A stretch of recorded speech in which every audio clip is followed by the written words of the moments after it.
Hello everyone, কেমন আছো তোমরা সবাই? আশা করছি সবাই খুব খুব ভালো আছো। আমিও খুব ভালো আছি। চলে আসলাম একটা নতুন ভিডিও নিয়ে। এটা হচ্ছে অনেক দিন আগেরই ভিডিও, মানে বর যখন ইজতেমা হচ্ছিলো না আমাদের এখানে, তখনকার ভিডিও। তো অনেক দিন পরে পোস্ট করার জন্য সরি। তো সেদিনকে ছিল রুবিনা হাবিদের বাড়ির নিমন্ত্রণ, আমরা সবাই চলে গিয়েছিলাম। এই যে আমার যা পাশে দাঁড়িয়ে ছিল, ও একটু লাজুক বলেও পাশে আসেনি। এই যে রুবিনা হাবিও রান্না করেছিল, তো গিয়ে বললাম যাও আমি একটু হাতে হাতে কাজ করে দিই। তো তাই করছিলাম।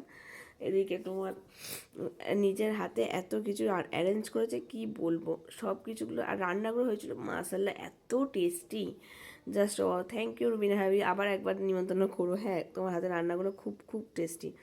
আর সে বর তো ছিল না, তো ওই জন্য এখানে আমি একা একা কী করবো, তাই চলে গিয়েছিলাম শ্বশুরবাড়িতে। তো ওইখানে গিয়ে এই যে এইগুলো করছিলাম। আসলে কী বলতো, খাওয়া দাওয়াটা বড় কথা নয়, কী বলতো, এই যে আন্তরিকতাটা, এটাই অনেক কাছে, তাই না? তোমরাও সেটাই বলবে হয়তো। আমাকে, আমার না খুব একটা মানে যে আমাকে ভালো খাওয়াতে হবে, ভালো মানে পড়াতে হবে এরকম না, কিন্তু আমাকে যদি কেউ একটু ভালোবেসে কথা বলে বা একটু করে, আমার এটা খুব, আমি ভালোবাসার কাঙাল। ঠিক আছে, তারপরে আমি কি একটা বলছিলাম, যাই হোক।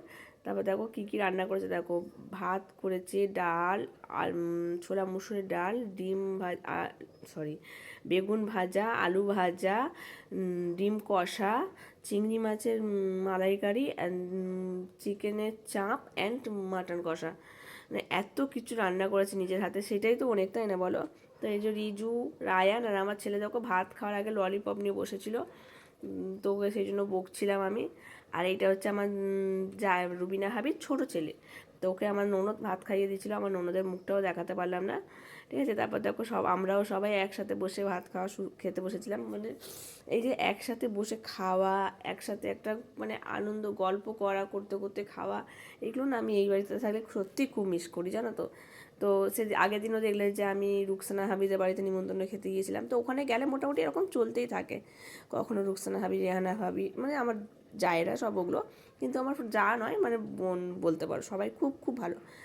আর এইগুলো মানে এই যে খাওয়া দাওয়া করতে করতে গল্প করছিলাম একসাথে বসে। আর এটা হচ্ছে আমার মেজো মা, মানে হচ্ছে রুবিনা হাবির শাশুড়ি মা। খুব খুব ভালো, সবাই খুবই ভালো। ভালো না হলে দুনিয়াটা চলছে কী করে, তাই না বলো? তো এই তারপর দেখো লাস্টে খেয়েছিলাম দই।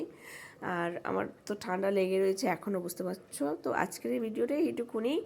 যদি আমার ভিডিও কিছু একটু ভালো লেগে থাকে, প্লিজ চ্যানেলটাকে সাবস্ক্রাইব করে লাইক করে টাটা।